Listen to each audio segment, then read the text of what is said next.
The At Home Show.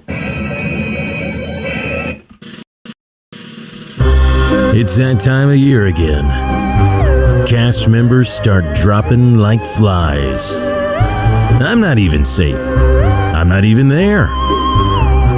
But even when cast members start turning up missing, if only for a week, we still have enough to fill in. Josh, Cary, Tyler, Austin. Take it away. And remember to look for us next week. Don't just leave us out in the woods with that dude with the chainsaw. Me and David would appreciate it. Live from the Green Room Studios, from the spacious property of Bates Nursery and Garden Center, 3810 Whites Creek Pike, it's the At Home Show with Josh Cary and David Bates. Oh, welcome in, welcome in, welcome in, welcome in. It's Saturday morning. It means it's time for the At Home Show. And Michael was just a little bit premature in saying that El Jefe over here wasn't going to join us this morning. He didn't get the memo, I don't guess. But we are here. We are down a man, but that's okay because we got Cary sitting in over here. And she's running the board. We've got Austin over there. We've also got Joy over there at the Cary calls the kiddie table, but it's not the kiddie table. It's the mosh pit of the performance area of the Green Room Studios here at Bates Nursery and Garden Center. Welcome everybody.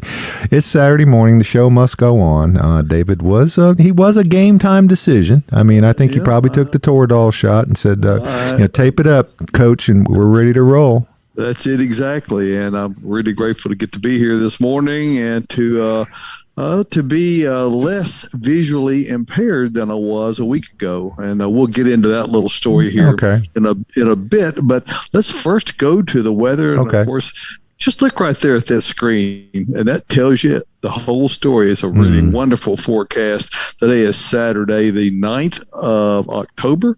We're going to have a partly cloudy conditions, so that means mostly sunny, 85 degrees for the high, really not much wind. It's just going to be a beautiful October day. Can't beat it. Tomorrow, more of the same, 87, a little bit warmer, and sunny conditions. Should be wonderful. A few clouds roll in on Monday, 83 for the high, 66 for the overnight low.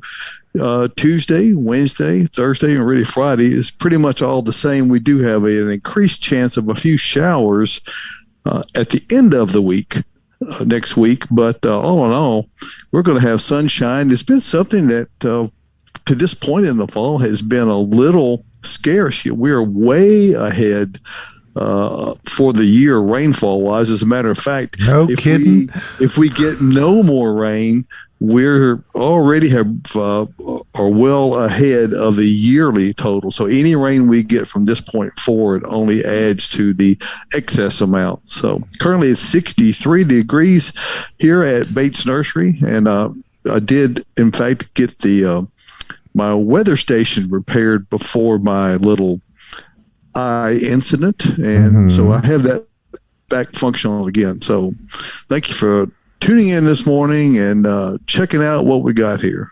Yep, sure thing. And hey, we want to say a special thank you to a true at-homie, Bill Hayes, Buffalo, as he's been known in different areas of the world and media.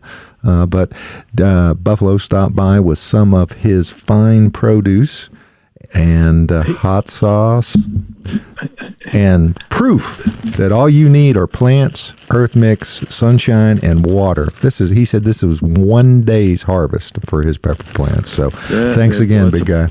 That's pretty amazing right there, and we always appreciate Bill and his friendship, and he brings a lot to the party, as they say. He didn't bring Patty this morning, though. Peppermint. No, well, Patty brings too much to the party. No. You let her loose in that studio today. She could, though.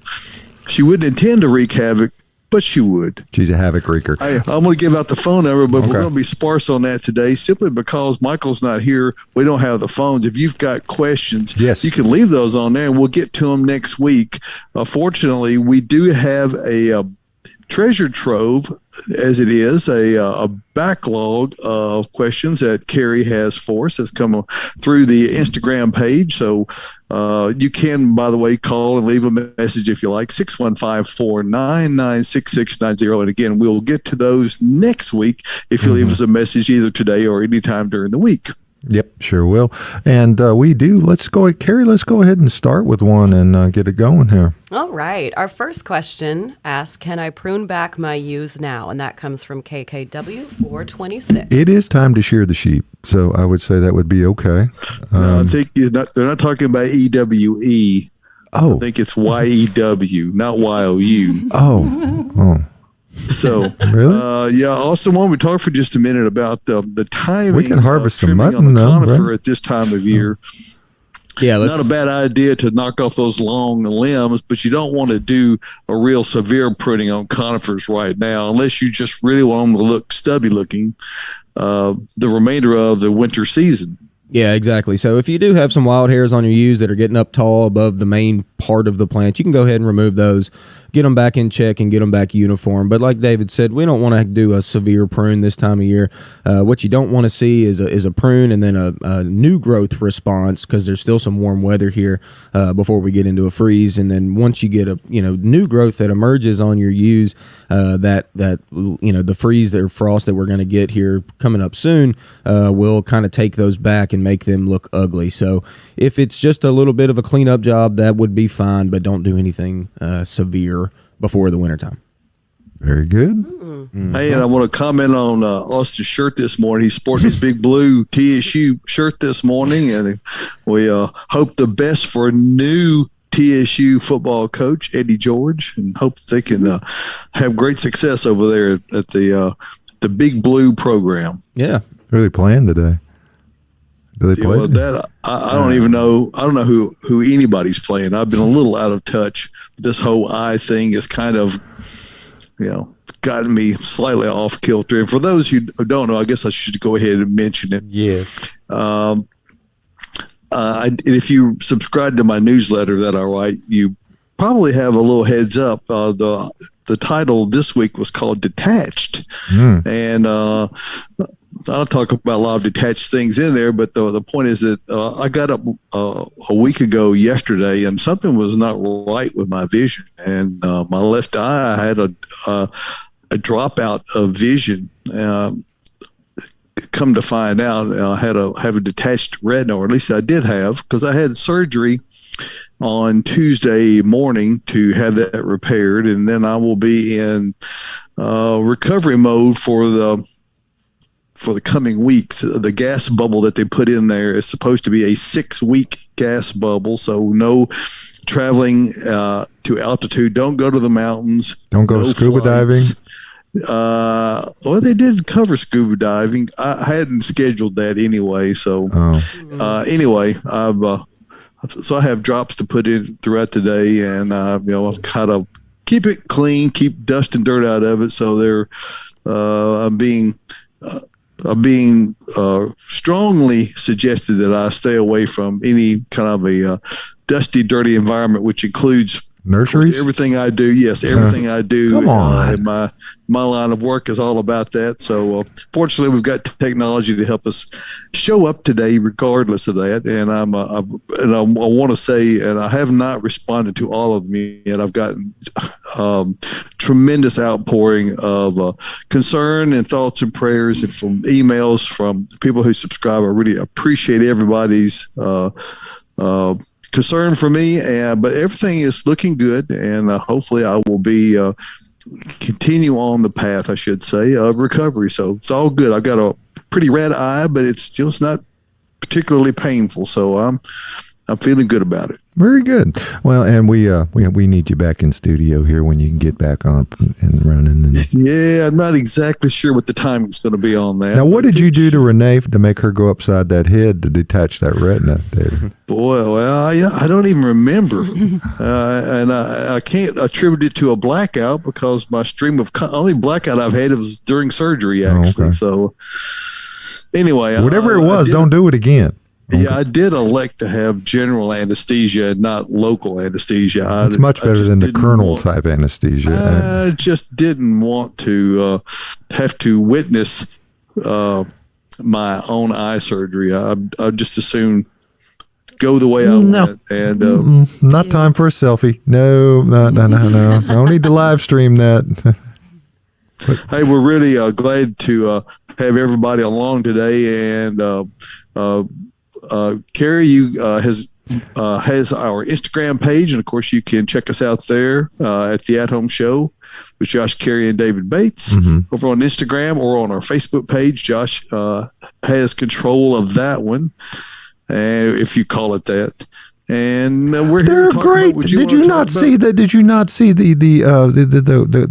post that I put up on Thursday, David? I mean, I did. Okay.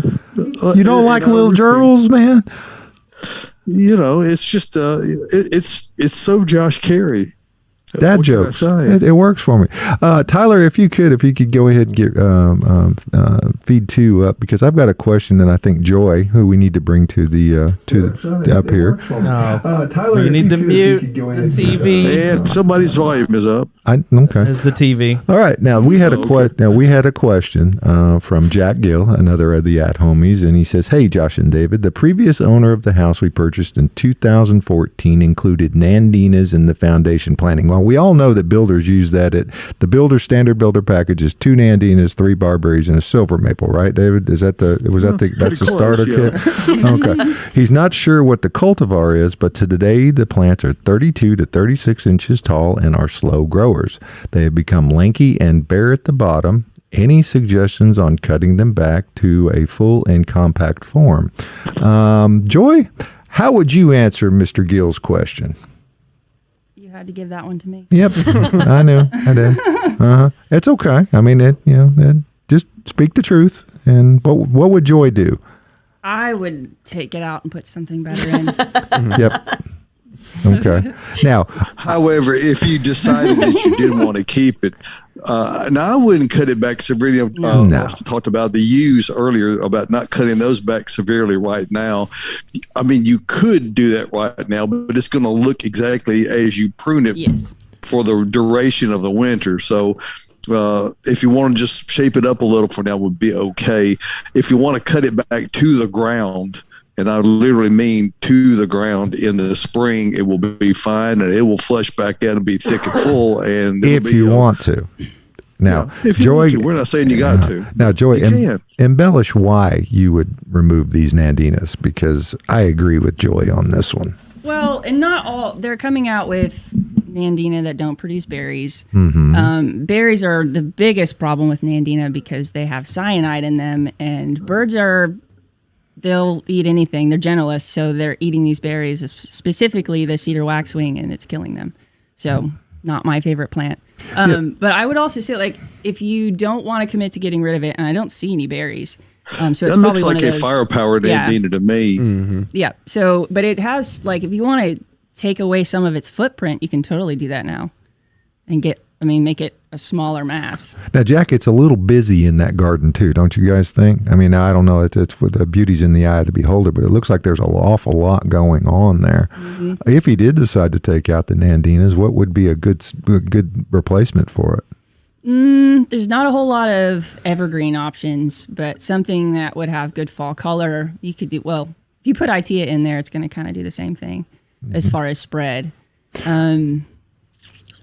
You could do.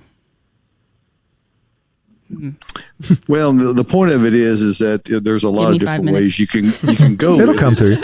Now, I love the elephant ears that they've got there. Now, would that be something that they could go with? Maybe a different color, and then maybe get a different height, and then let it keep going that way as well? Because I mean, the elephant ears look gorgeous in that, and it looks like, what's the one over here? The little spiky thing. It almost looks like an aloe to me. Iris. An iris? Oh, okay. It's like iris to me, don't you think? Yep. Down there, bottom left, yeah. Okay. Yeah.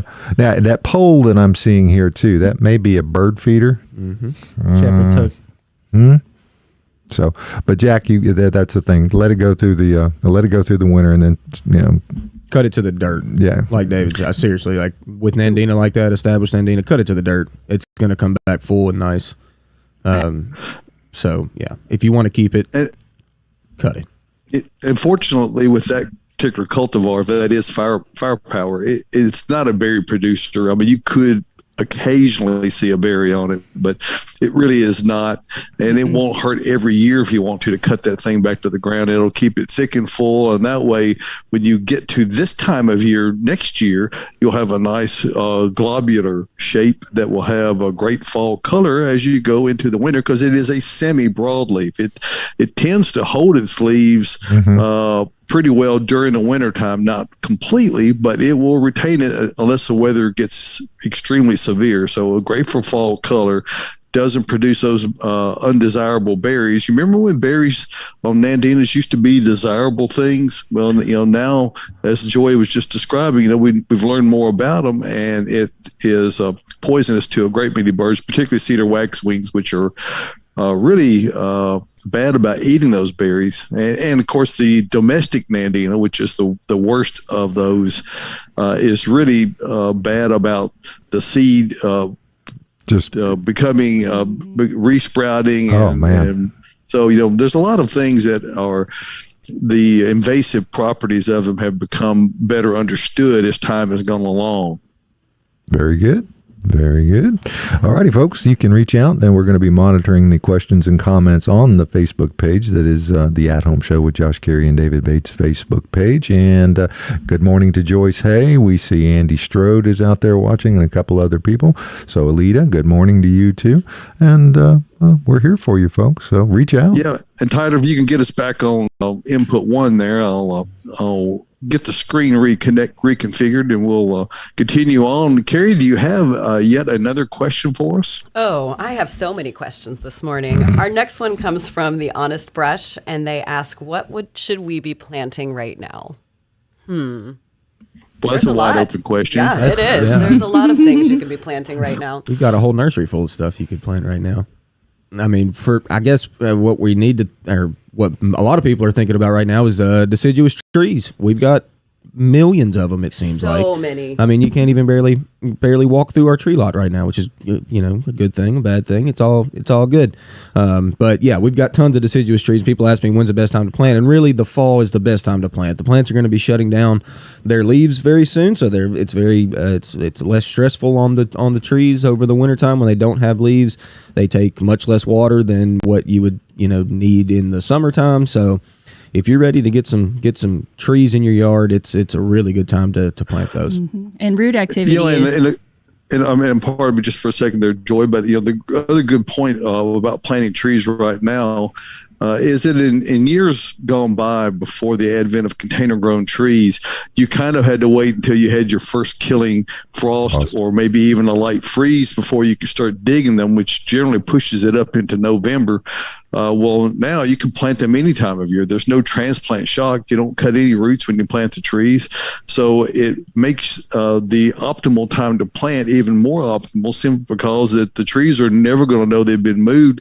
And you also are going to get to enjoy the fall color the very first year you put them out, as opposed to having to wait until they're established the next year. Now, if the question was in regards to vegetable gardens, what would you be planting in the vegetable gardens right now? Well, unfortunately, we're getting a little late. You kind of almost should have had that stuff out already. Mm-hmm. Like we've talked about in weeks past, we need to get those things growing when there's still a good amount of warmth during the day. So we're getting to the tail end of the veggies. I mean, I'd say if you were to do it today, some of those short crops you could get in. The lettuce will still probably finish for you. Radishes will probably finish. Yeah, radishes will be fine. You can do those from seed. A lot of the ones you can do from seed, the root crops will be fine. But to get availability is also an issue as you get later in the season. Also, certainly we don't have near the selection now that we had several weeks ago. Mm-hmm. Yeah. Very good. Hey, we have a viewer on Twitter. Commander Chuck has liked the tweet that it's been shared out there to Twitter. So wonderful. If you don't follow Commander Chuck, you should. Okay, he's probably you'd know him when you see him. So go out there to Twitter and give Commander Chuck a follow. All righty, folks. Want to know any more questions, Cary? We just got one on the Bates Facebook page. Oh my goodness! Literally just now. Any pros or cons to planting a ginkgo tree in our front yard? Thoughts on the species? No con at Austin, all. take if it you ask away. me. Yeah, I know. Ginkgo trees are fantastic. They are slow growers. Do know that. So if you're ready to get a tree in the ground and you really want a ginkgo, get it in because it takes a long time to get big. It's the sole species in the whole genus, Ginkgo biloba, one of the coolest trees that are around. It's got its own chapter in the textbook. It's got a unique leaf shape that no other tree has. Fantastic yellow fall color. There's probably not a tree that goes more yellow than the ginkgo. So I don't see any cons at all to planting a ginkgo. Get it on out there. Now is that the one that you go out in the morning and it'll be beautiful and yellow and every leaf is still holding on the tree, and then you go back in, get another cup of coffee, and you come out and they're all on the ground? Pretty much, yeah. That happens a lot. It's the coolest thing you ever want to witness when you see them all drop all at one time. Yeah, they do drop pretty much all at once. So, but the fall color is stunning. It's just a really, really cool tree. Old tree, been around. Gosh, they live with the dinosaurs. So, very, very cool tree. And we have photographic evidence of that, by the way. Hey, I just shift gears for just a moment. Talk about Earth Mix garden products, and of course, whether you're planting a ginkgo or whether you're planting perennials or vegetable plants, it doesn't matter what you're planting. If you want to get the very best results, you want to use Earth Mix garden products. And what you get when you get Earth Mix is a 100% organic formula. It's sustainably produced and done so right here in Nashville, Tennessee. And you in addition to all the great organics, what you get is the most viable, most productive living soil mix you can possibly get to plant your plants in.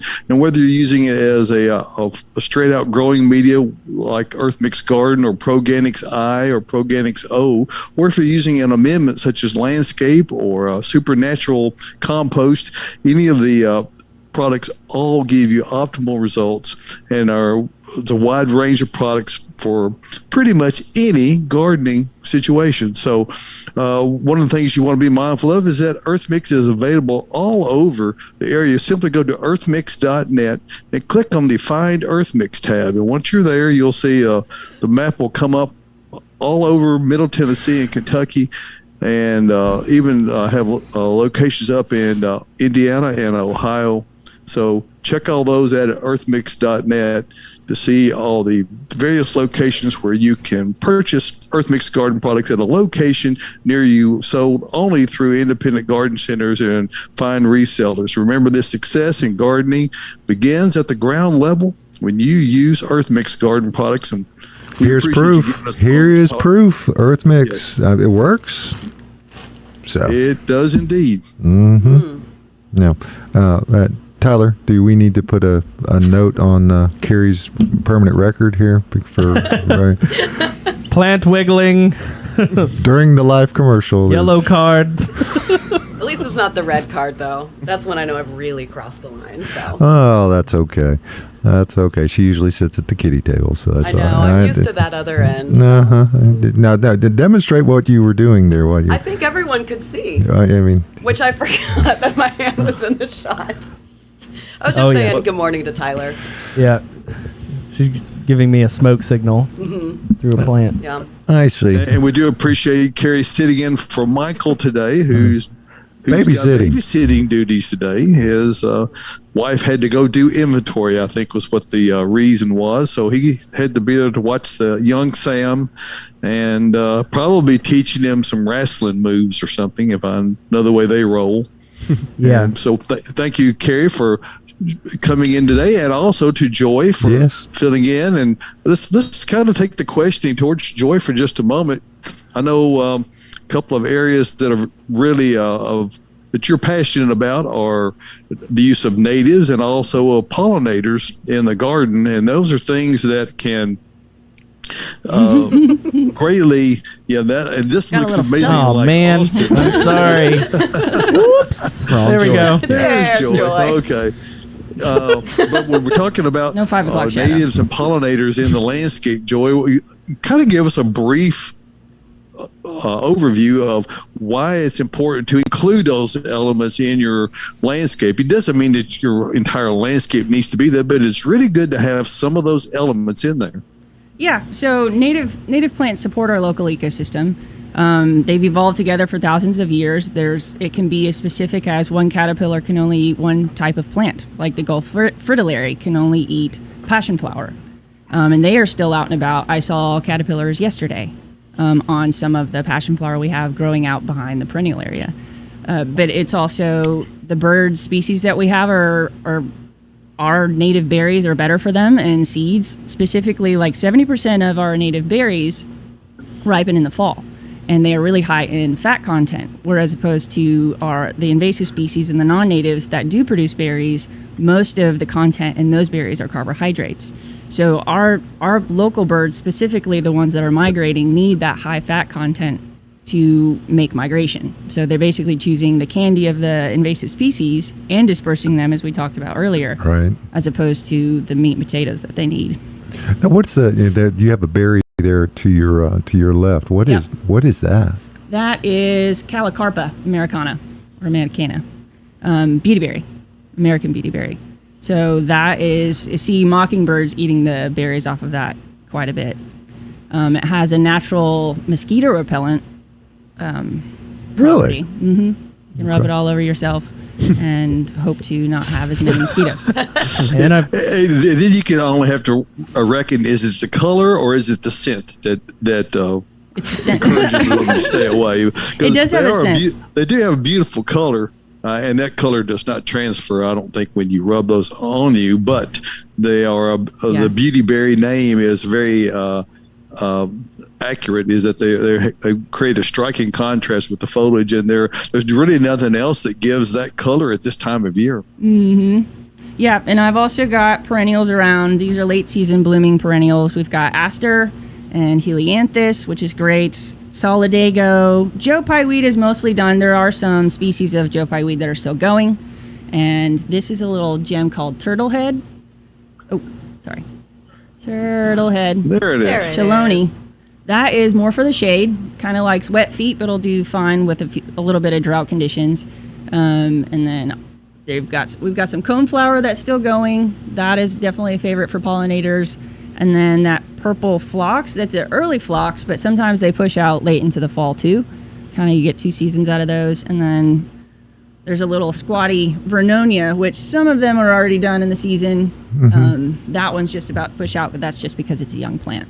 No, the phlox is much more upright than what I think about phlox. I think about phlox being like almost like a ground cover. Yeah, well, there's many species of phlox. There's Phlox Paniculata, which is the garden phlox that can get up to 3 feet tall. Gina is a species or a naturally found cultivar of that's really great, attracts a lot of pollinators. That one is a hybrid. I think it's a natural hybrid that occurs. I can't remember what the 2 species are. Carolina, maybe. But the bumblebees are all over that plant right now out in the nursery. Josh is thinking about the Phlox subulata or subvertella, which are the prostrate spring flowering types those are not a native, correct? They are, but not to this region. They are a native. Mm-hmm. Oh, okay, Yeah. I got you. Much further south, I would think. Yeah, I right? think you can find them in like the Appalachian Mountains, cooler conditions, but they do find here, but naturally that's where you'd find them. And it's rare to find them. Interesting. Joy, I do have a great question on our Instagram that is right up your alley. What are some favorite native plants for curb appeal? Curb appeal. Well, I guess depends on the time of season. Beautyberry is awesome as far as curb appeal. There was a house in Lachlan Springs that used to have a beautiful beautyberry just by the sidewalk, and I think that has dynamic curb appeal. Fall color, Itea, Fothergia, or Fothergilla. I have a hard time with that, how to say that. Who else? Buttonbush. I think that has a lot of curb Ooh, appeal. I like that one. Mm-hmm. Hey, speaking of curb appeal, I think it's worth mentioning that Bates Nursery and Garden Center and Earth Mix Garden Products have been featured on Curb Appeal Extreme. It's now showing on HGTV and Discovery Plus. So a new episode's coming out weekly, and we have been featured prominently in that. I even had my little a few moments in the spotlight there, as has Joy. So we're so make sure and check those out. You get to see. I've gotten a number of wonderful comments from people who subscribe to my newsletter about that. So we appreciate people turning it in, and check out Curb Appeal Extreme, mostly on HGTV, but also on Discovery Channel Plus. Yep, 5 episodes have aired, and there's one more. And I'm assuming that they'll go into some kind of a repeat thereafter. I mean, generally, everything that's content-wise is pretty much available in perpetuity, the way that things go these days. So you will be able to see it if you have missed it by chance. Very good. Okay. What else you got, Cary? Okay, here we go. This comes from Kimberly Starks. We have 2 questions from her. Does Nomo Fescue thrive here? Have you seen it installed anywhere in Zone 7A? Nomo? Fescue. Nomo. Fescue. You want Nomo Fescue? Or? I don't know what Yeah, they're talking about. I'm thinking that they're probably talking about a hybridized cultivar like a TIF Sport, which you would see on the Titans football field. It's not it might be in a homeowner use. It could be never mowed at all, simply because it grows so short. It just stays really flat. Now, and the reason you can't mow it is because you have to have a reel type mower. That's REEL to even mow it. It's very low growing, grows almost horizontal, pushes up very little growth upwards at all. So I don't know that. I think it would take way too much work as a turf grass for a homeowner. Not to mention finding it. If you could find the seed, that would probably. You're not going to find seed. It's going to come from sod or Really? sprigs. Okay. Yes. Even a fescue? Well, I don't know of a nomo fescue. What was it? I'm talking about this specific type that they're asking about. So Okay. there's no nomo. Maybe I should have listened with fescue. both ears. What was it? With the Nomo? Was it what was the question? Well, they're asking, does Nomo Fescue thrive here? That's Oh, that how is they Nomo- worded it. oh. So Yeah, I'm Not not yet. familiar with nomo fescue. we've been I stumped. think I've got a fact sheet pulled up here from Prairie Nursery, which says it's a blend of a lot of different fescue: sheep fescue, chewings fescue, red fescue, hard fescue, and creeping red fescue. That sounds like a shade blend, and I would say if you're going to try to get to it, you're going to have marginal success with a shade blend of any kind. I would call that a shouldn't mow mix, not a Right. no mow. What you're going to get is a very scrubby looking, vegetative, Sparse. non-manicured looking turf, which is not undesirable totally, but it is not going to give you a clean manicured look if that's what you're desiring. Now, and again, our unabashed plug for our old friends at Dickens Turf. If you're going to find something like that or an alternative, that would probably be where we would direct you to. A lot of the co-ops have bins of different kinds of blends, so you could probably even try your own blend if they have them this year, because it's been tough getting some seed from what I understand.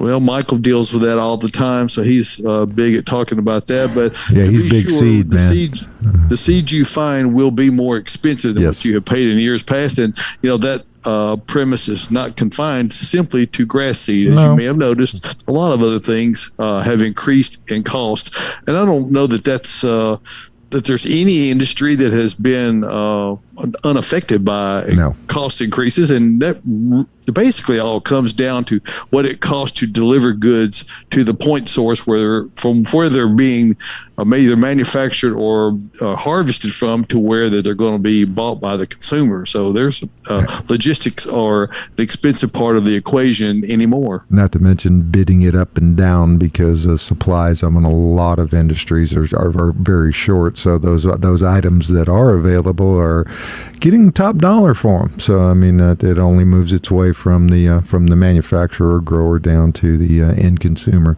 as well. So, but Nomo Fescue. That was a song. Nomo. Domo. Yeah, that was a Phil Collins Phil song, Okay. I Hey, Cary, what you got for us question-wise? I know you got All several right, we more do out have one there. more from the same user. What Okay. is a good tall houseplant for very low light? And when you say hello light, I'm assuming there's still going to be a window in that room. We do have people come in and say low light, meaning no windows. So they do need some kind of light, whether or not it's artificial or natural. But the two I would suggest as far as tall houseplants go would be Sansevieria, mother-in-law's tongue. We do have some really large ones that in the pot here I think are about 4 feet tall, or Dracaena. Those can tolerate probably the lowest light and do the best. So. Well, and one of the things that I think is most difficult for people to understand is the available amount of light that is in a location. And, I know you talk to folks every day, Cary, that come in and they'll describe it. Well, I've got high light, I've got low light. And their perception of how much light they have may be 180 degrees out of phase. They may think it's high light when in fact it's medium to low light.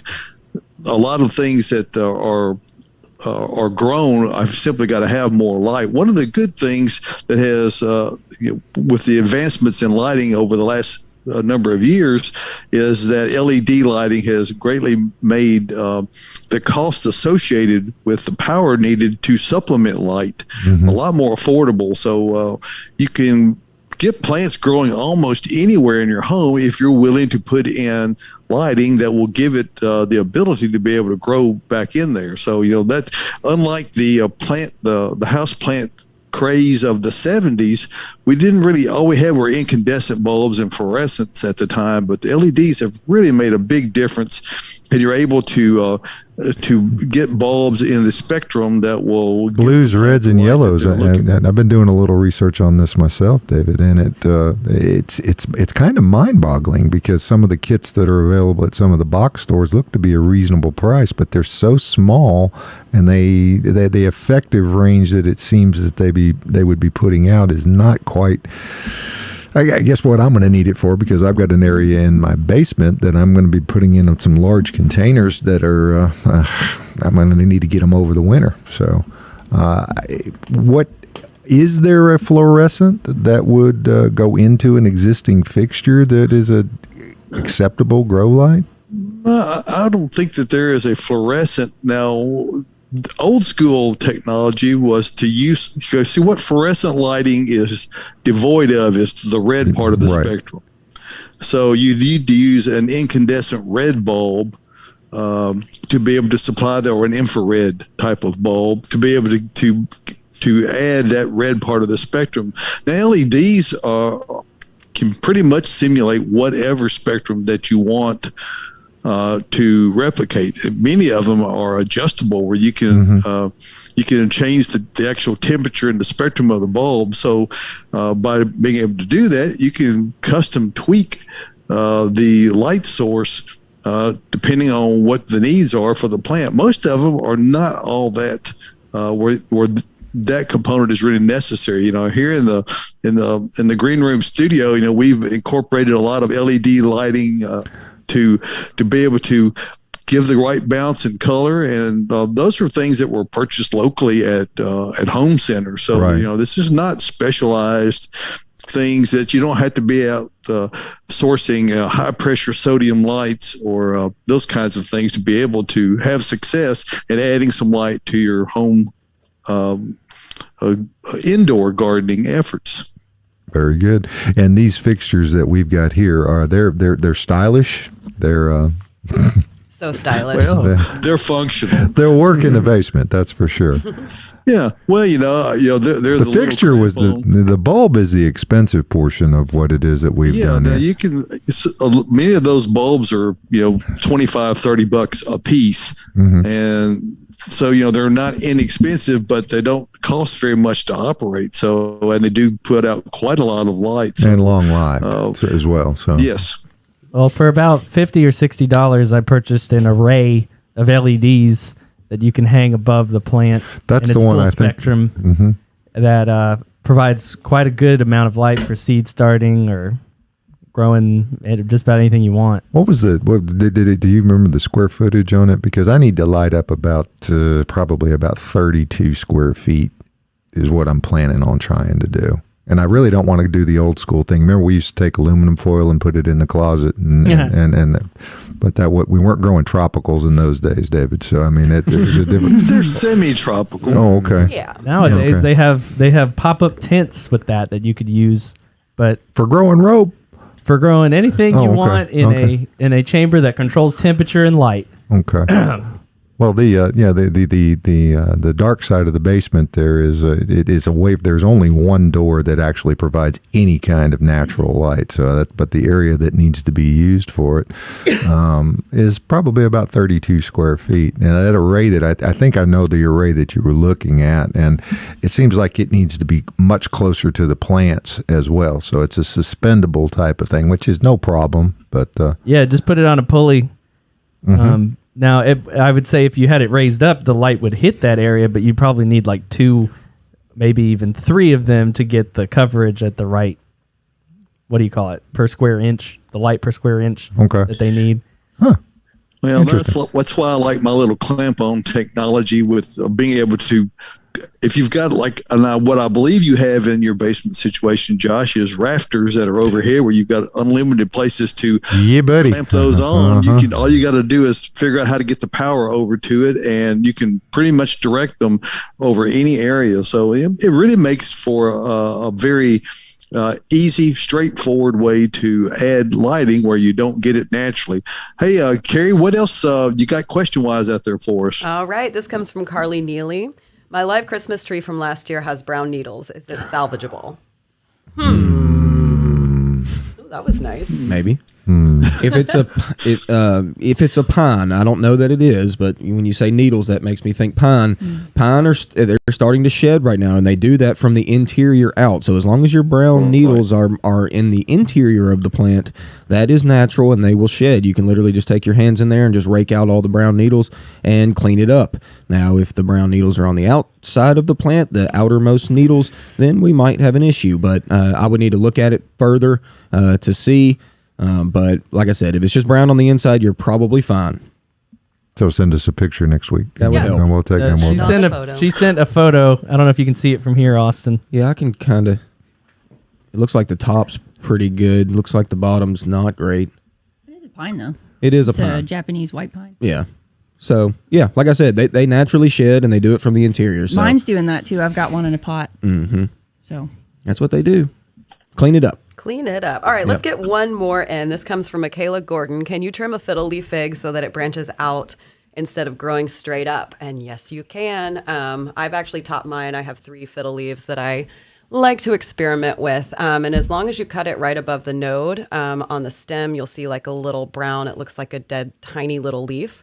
Just cut right above it and it will start branching out. And I would suggest taking it lower than you think you should because it's going to grow pretty quickly. And you can do that to pretty much one any plant. of the things that's a fun activity for folks to do is if they're contemplating cutting one back is to first remove a leaf and maybe wound it and get some sphagnum moss and aluminum foil and air layer a section of it, and what will happen is that it will produce roots in mid stem by doing that.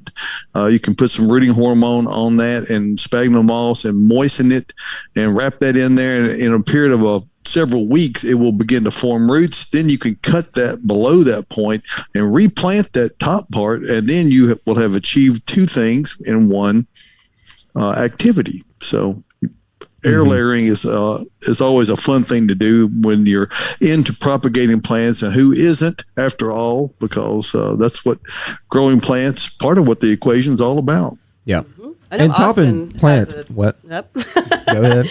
Austin's got a webinar where he talks a lot on that and different techniques for propagating plants. Mm-hmm. I And also learned a lot topping when I out sat in on plants. it. Yeah, topping out plants is good practice, y'all. Whenever you need something to bush out, it's not. Don't be so scared about it. Almost all the growers are going to let those ficus get up to a certain point, and then they're going to top it out, which just means literally cut out the head of it, like Cary said, right above a node, which is typically really just right above a leaf, and then you give it very high light after that. That's going to be crucial for your fiddle leaf figs. They need a lot of light, and if you do give them enough, you'll get way more than just one stem come out after that. You get 3 to 4 other stems that will come from the top of that plant and create a head and a canopy that we want rather than just one single stem going up. So not as scary as you think it would be. It's not. It's kind of fun. I do it to a lot of my plants, including my cactus. So it's fun to watch it grow. Mm-hmm. Yeah. Do we want one more question?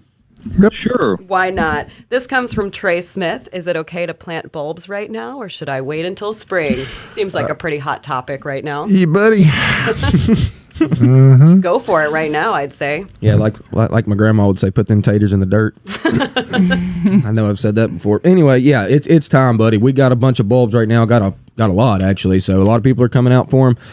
It's time to get them in, and you can enjoy their show in the spring. Now, Austin, you also did a little webinar this week that you were showing you were making the lasagna pot. Oh, yeah. And that is going to be neat to do. Mm-hmm. Yeah, a little pro tip for you, putting the tulips down in your containers if you want to do a pansy pot over the wintertime, which I know I love to do, and a lot of people do. Put those tulips or a number of different bulbs up underneath your pansies, cover them up with dirt, and then plant your pansies atop of those, and you'll get a double show in the spring. Once the pansies push through the pansies, or once the tulips push through the pansies, you'll have a really pretty show. So it's a good little video to watch if you want to get a little tip on that. You can find that video on the Bates Nursery Instagram, as well as the website under blogs, tips and tricks, and on YouTube by searching Bates Nursery.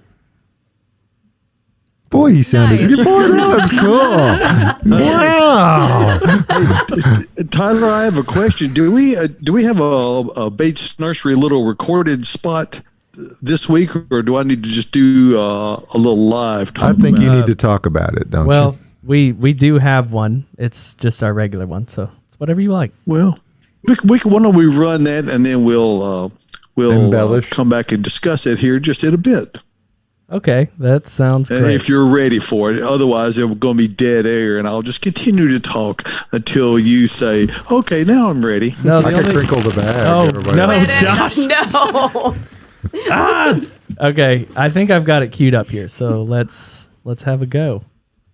Fall is here, and what better way to celebrate Pansies. the turning of the seasons than with a trip There to they Bates are. We Nursery? don't have audio, but everybody David jump in Bates here. and his Look at their knowledgeable shrubs. staff Look help at you find all the the perfect shrubs. plant. There's Flowers and grasses. It might actually be Flowers, playing, but soils, they can't hear trees, us. ornamentals, veggies for the garden, or Annuals, hanging perennials, baskets for your lawn. lettuces, flowers. Bates Nursery and I Garden guess what Center we're has seeing here something for is everyone. pottery. It's easy Oh to my find, goodness, too. the pottery. Just 1 mile I guess what north we're of seeing Bryant here, Parkway folks, and is White that Street it is. Pike, and The minutes truth from is that downtown it is Nashville. worth the drive from Bates anywhere to Nursery come and to Garden 3810 Whites Creek Pike, Beautifying which is Nashville 0.9 since miles north of 1932. Bradley Parkway at exit 19.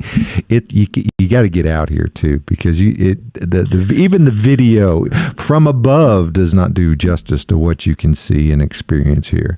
And the one thing I do want to mention, want to thank Karen for being in studio last Absolutely. week, and we saw the quick shot of the pottery there. Of course, she is one of our I would say our premier pottery suppliers, so we really appreciate her coming on. Look forward to having her back on again. And I did my homework finally this morning. So what I promised about some of the pictures that Karen brought with her of her dragon kiln are up at the At Home Show with Josh, Cary, and David Bates Facebook page as well. And speaking of her, we got what, Cary, five new pallets of pottery We this did week? get 5 new pallets of pottery this week, and I brought a couple pots in that we got that weren't featured last week, with some new houseplants that we just got in. So we'll just show this off really quickly. Look at that beautiful glaze. The name of this is Scallop. So pretty Aptly straightforward name. And inside this pot is a Prince of Orange philodendron, actually a super trendy plant. We've already sold a lot. People come running for that one. And then the second pot I brought in. That's Here we stunning. Go. We can so stunning, Josh. Yeah. You are right. Some nice neutral tones, and inside is a mirror face alopecia. Did your hair suck up like that? I mean, come on, man. Josh is You not are accustomed so to hearing right. that a whole lot. Wow. You're right. Wow. It's nice sitting next to Josh. I feel like I'm nicer to him today. You better be. Are you gonna slap me No, out of this no, chair no, if I'm no, not? no, no, no, no, no, no, no, no. Okay, but anyways, I really like this pot. I actually am going to get one of each of these. But like I was saying, this is an alocasia we've gotten in. We've never had it before, the mirror face alocasia. And you can kind of see the texture on the leaves in the video. I know it's kind of obscured by my mic stand. Now you need to go back and look at the show last week and see her what she talked about, because I believe this is probably one of the gas-fired ones, because it appears that I don't know how they could have hand done that texture on that pot without it being a poured slip material. But it is really, really pretty, and It is. the way that the glaze is done, and you just have to come in and take a look at it, because you can put that in the middle of the dining room table at Thanksgiving, and without it just goes to show you what creative combinations you can do between unusual decorative plants and containers that will give you something that will really add to any decor, no matter what you're trying to do. We got a lot of holiday decorations coming up here in the coming weeks. Yep, and the processes that she talked about were fascinating, David. So Yeah, it was great. you were a little bit down, so when you get caught up, and I was in a 4-hour session, my second 4-hour session this time last week, in the waiting room of the Tennessee Retina Center, and I want to give major props to those folks and Dr. Wallace, who did my surgery. They were absolutely fabulous, as were the emergency room people at St. Thomas West. You don't normally associate going to an emergency room with being a pleasant experience, but I would tell you that they made the best of it for you. Yeah. Well, I mean, I really felt like that they went out of their way to try to address every need they possibly could. So thank you both to St. Thomas West and to the Tennessee Retina Center for all the good work. It's great to have resources like that here in Middle Tennessee. Very good. Very, very. Because you don't know when it's going to happen. Because I didn't know it was going to happen. I had not been having. Well, you got smart with Renee. You should have known something was coming. I don't think that was it, Josh. Did she sneak up behind you and get you when you weren't looking? Yeah, maybe if she did, she whopped me so hard I didn't even remember it. Okay. Well, it was kind of like what Mommy used to do. She would just give you a whipping once in a while, just because you knew that you were going to be doing something to deserve it. Catch-all whipping. Yep, sure things. All righty, Okay, folks. Do we want to get one more question in? We do. Yes. Come on. Yeah, let's go ahead and sneak one more in. This comes from Jwood729. What are some great landscape bed plant options for all-day sun? Ooh. Wow. I mean, Gosh. I know I have some yucca Well, and that's some an prickly Austin pear in and mine. Joy question right Yeah. there. So go for it, guys. I mean, for us here at Bates, your options are wide open when it comes to a full sun environment, and we take pride in helping you walk around and look at options that will work for you within the size range and what you want and what colors, and deciduous, flowering, evergreen, conifers. That's a very open question, because we've got tons of options for you to explore, and we'll get you something that you like. And even in the perennial department with Joy over here. Yep, perennials and grasses. Those are good too. It's getting up on grass season. I know Joy loves her grasses, and they're starting to show stem. off. My wife wants one that has the floofy head on top, Joy. The floofy That's a one. technical term, by the way, Pampas. floofy. Yes. Well, it's tall and it's white and it's floofy. That's the one that she wants. It's a good one. What she's talking Pampas grass. pampas grass, I'm sure. Yeah. Oh, okay. Pampas. Campus. Nice. Yeah, It's not the and one it with is the a very attitude. decorative- It is a very decorative ornamental grass, but it's probably not. I would say it's easily not the best, because the one downside it does have is that if we have colder weather, it does suffer from freeze damage fairly significantly. So it can freeze out or freeze back pretty severely from time to time. So one of the problems with that is they do bloom wonderfully this time of year.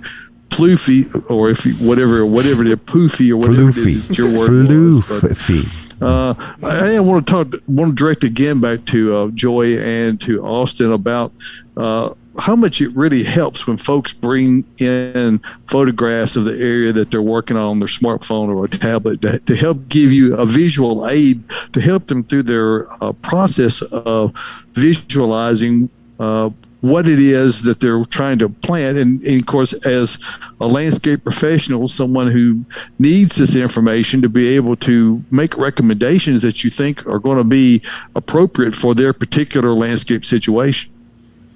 Yeah, we Jump on that. And it helps Greatly. I mean, really, you can show me a piece of paper all day long with drawings on it and specs and all that stuff. It does nothing for me when it comes to helping you out. Pictures are way, way better to see your site, to know your sun exposure, to get you the right plant the first time, so we don't have to redo this again. I've done landscapes before for people that told me they had shade, and then they come back and their plants are suffering. And I say, well, you told me you had shade. Well, there's not shade. It was way more sun than they thought. So I got them the wrong plants the first time. And I hated that for them, but I needed to know more of what they had. And so it really greatly helps us out. Yeah, So, Joy, I definitely second that with sun exposure, really understanding your yard and where the sun's coming up, where it sets. Yeah, you need to let us know that, because if you put classic shade plants in a 4 to 6 hour sun spot, or you're getting, people tell me they have morning sun, and that morning sun to them they think it's like from 8 to noon or something. Well, dead of the summer, morning sun from 8 to noon is pretty hot. intense, Brutal, hot sun. So that's not a shade environment. So we need to, and there's plenty of sun plants that have overlap with some shade. Okay, there's not a ton of classic shade plants that have overlap into the full sun. So knowing the sun exposure is very, very crucial. And then, like David said, getting pictures of your space to where we can help you design and lay out, and help you get the right plants the first time. Well, and again, that really helps in my industry too. When folks come in there and say, well, we need to do something for about this big, and it needs to be about this big, and then you get a picture of what it is in the space that they're going to put it, and you realize that a 3 foot by 3 foot window is not going to go into an 18-inch by 18-inch space. So you need to be able to, if you've got a big bed and you wanted to put a larger foundation plant, probably help you to know that you've got room enough for it, wouldn't it, Dawson? Oh yeah, of course. I mean, you don't want to start out wrong, right? That's and starting out with a plant that just because it's small now doesn't mean it's going to stay small. Most, I was thinking about this last night. Most plants that are small and young, that's when they grow the fastest. Yep. So you get a small plant in, and you'll be amazed after 2 to 3 and then 4th season how big that plant has gotten. So it'll really tell you on this label that mature height and size and width, right? It does to an extent, and you got to read the tags with a little bit of grain of salt, because we can help you out.